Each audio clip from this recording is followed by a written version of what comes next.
उत्तर प्रदेश, जिसका नाम सुनकर आपके दिमाग में कई तरह के ख्याल आते हैं, जैसे कि खराब हेल्थ सिस्टम, खराब इंफ्रास्ट्रक्चर, खराब रोडें, बेरोजगारी और तो और लॉ एंड ऑर्डर की सिचुएशन खराब, ना कोई बिजनेस ना कोई इंडस्ट्री। यूपी के बीमार अस्पताल, इसे यूपी के सरकारी अस्पतालों की बदहाली कहेंगे या मानवता की।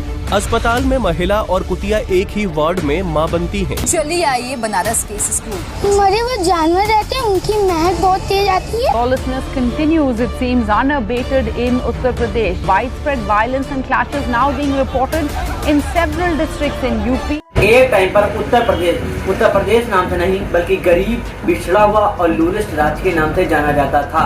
लेकिन आज के उत्तर प्रदेश को आप देखेंगे तो थोड़ा सा डिफरेंट है। Uttar Pradesh received investment worth 33.5 lakh crore during Global Investor Summit. An additional 75,000 crores in UP over the next 4 years. समय उत्तर प्रदेश 13 एक्सप्रेस वाला देश का सबसे पहला राज्य बन चुका है। योगी आदित्यनाथ जी कह रहे हैं कि माफिया आउट और इन्वेस्टर में भी उत्तर प्रदेश का जो कन्विक्शन का रेट है वो पूरे देश में नंबर 1। लेकिन ऐसा तो क्या हुआ पिछले कुछ सालों में कि यूपी की पूरी इमेज ही बदल गई।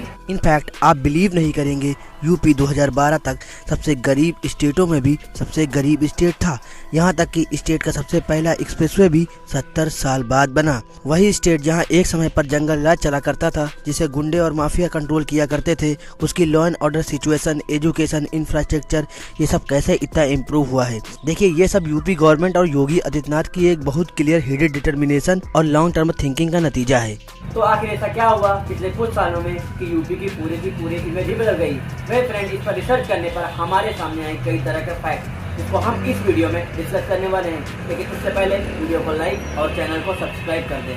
आपको पता होगा एक समय पर उत्तर प्रदेश की हालत कैसी थी, और तो और इसे माफियाओं का राज भी कहा जाता था। बड़े बड़े बिजनेसमैन यहाँ फैक्ट्री लगाने से डरते थे। करप्शन इतना था कि पुलिस के ऊपर पूरी तरीके से पॉलिटिशियन का कंट्रोल था। पुलिस का इस्तेमाल जर्नलिस्ट को परेशान करने में किया जाता था। Posted on Facebook about a UP minister's illegal activities burnt alive by policemen during a raid on his house. Another journalist who exposed dubious land deals tied to a motorcycle dragged several meters and then beaten.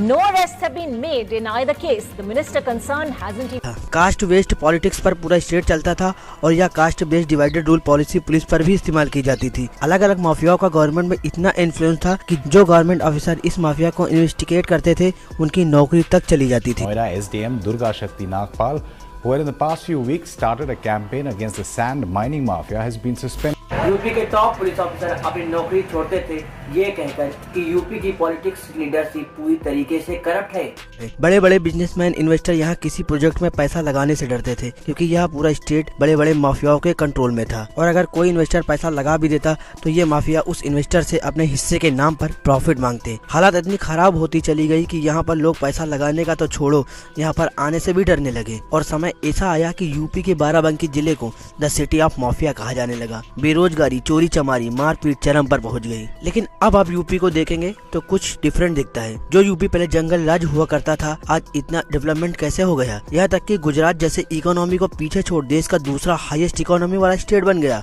पर ये सब हुआ कैसे, इस पर थोड़ा सा analysis करते हैं और जानने की कोशिश करते हैं। Fact number 1, RRTS and airport. Government का फोकस न सिर्फ लॉन्ग डिस्टेंस ट्रेवलिंग बल्कि इंटरसिटी ट्रेवलिंग में भी काफी फोकस है। गवर्नमेंट ने अनाउंस किया है कि यूपी के 12 शहरों में मेट्रो रेल डेवलप की जाएगी।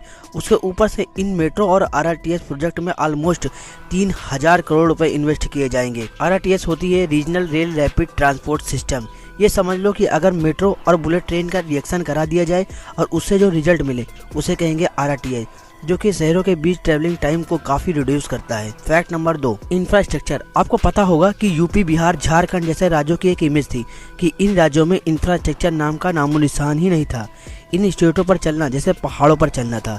लेकिन योगी आदित्यनाथ की सरकार का फोकस रहा है कि इंफ्रास्ट्रक्चर डेवलपमेंट कैसे किया जाए।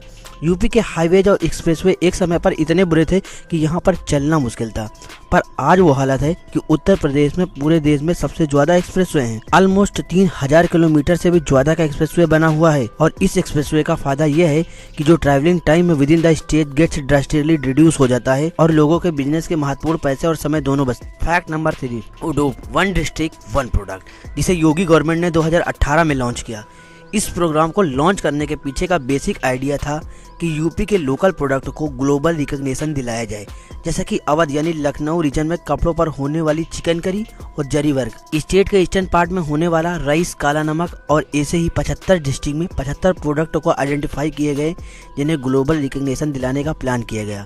अब ऑफकोर्स इन सारे 75 प्रोडक्ट्स की बात तो इस वीडियो में करना पॉसिबल नहीं है, इसीलिए आपको एक सिंपल से प्रोडक्ट काला नमक राइस के केस स्टडी से समझाने की कोशिश करता हूँ, जिसने स्टेट के ईस्टर्न पार्ट की किस्मत को ही हमेशा के लिए बदल दी। वैसे एक फन फैक्ट काला नमक राइस को लेकर एक लेजेंड है कि यह राइस भगवान बुद्धा ने एज ऑफ गिफ्ट इस रीजन के फार्मर्स को दिया था। अब अगर इस पॉलिसी की पहले की बात करें तो काला नमक फार्मर्स की कंडीशन बहुत ही खराब। 2018 में केवल 15 फार्मर्स काला नमक की फार्मिंग किया करते थे, क्योंकि उस टाइम राइस की मार्केटिंग प्राइस केवल 40 रुपए किलो थी, यानी कि फार्मर्स को इस राइस से कुछ खास बेनिफिट नहीं मिल रहा था। लेकिन जस्ट विद इन 3 इयर्स काला नमक फार्मर्स का नंबर 15 से बढ़कर 700 से 800 हो गया, just because of ODOP policy.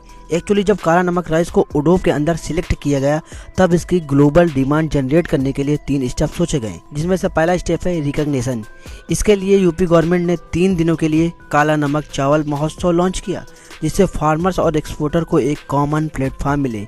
इससे हुआ ये कि फार्मर्स को मार्केटिंग की नॉलेज और एक्सपोर्टर को प्रोडक्ट की जानकारी मिली, जिससे फार्मर्स को मार्केट डिमांड के बारे में पता चला और एक्सपर्ट को राइस की क्वालिटी के बारे में। और ओडोप का दूसरा स्टेप था ब्रांडिंग एंड पैकेजिंग पर फोकस करना। जैसा मैंने बताया, राइस और गौतम बुद्ध का एक अच्छा कनेक्शन था और ऑफकोर्स गौतम बुद्ध का एक अपना एक ग्लोबल अपील भी। बस इसी अपील की ब्रांडिंग के लिए राइस की ऐसी पैकेजिंग की गई ताकि ग्लोबल ऑडियंस स्पेशली सेंट्रल और साउथ एशियन कंज्यूमर को ये अट्रैक्ट करे। और फिर ओडोप का थर्ड स्टेप था मार्केट रीच।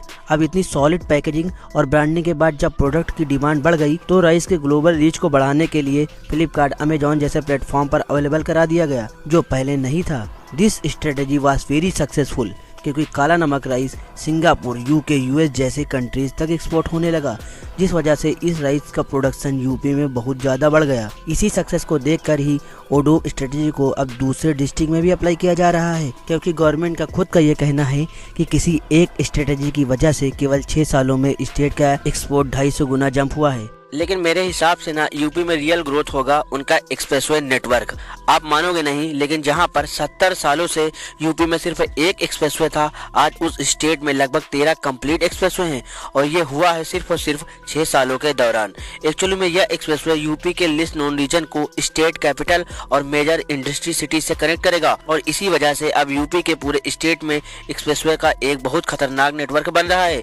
जैसा कि लखनऊ कानपुर एक्सप्रेसवे जो लखनऊ और कानपुर को कनेक्ट कर रहा है, आगरा लखनऊ एक्सप्रेसवे जो आगरा और लखनऊ को कनेक्ट कर रहा है, बुंदेलखंड एक्सप्रेसवे इटावा और चित्रकूट को कनेक्ट कर रहा है, और इसी तरह Yamuna expressway, Gorakhpur expressway, Ganga expressway, Ghaziabad expressway, सीलमगुड़ी एक्सप्रेसवे, यह सभी एक्सप्रेसवे मिलकर एक क्रांतिकारी नेटवर्क बना रहे हैं। इसके अलावा आज यूपी में वर्ल्ड क्लास एयरपोर्ट भी बन चुके हैं। इनफैक्ट ये इंफ्रास्ट्रक्चर इतना एडवांस है कि पीएम का प्लेन भी इस रोड पर लैंड हो सकता है। और आज यूपी देश का वो सिंगल स्टेट है जहाँ पर 13 एक्सप्रेसवे और 20 एयरपोर्ट है। अब यस, यही इंफ्रास्ट्रक्चर डेवलपमेंट ओडोप प्रोजेक्ट को भी बूस्ट करेगा, क्योंकि इसी एक्सप्रेसवे की हेल्प से यूपी के रिमोट डिस्ट्रिक्ट भी अब अपने प्रोडक्ट को मेजर सिटीज में भेज पाएंगे।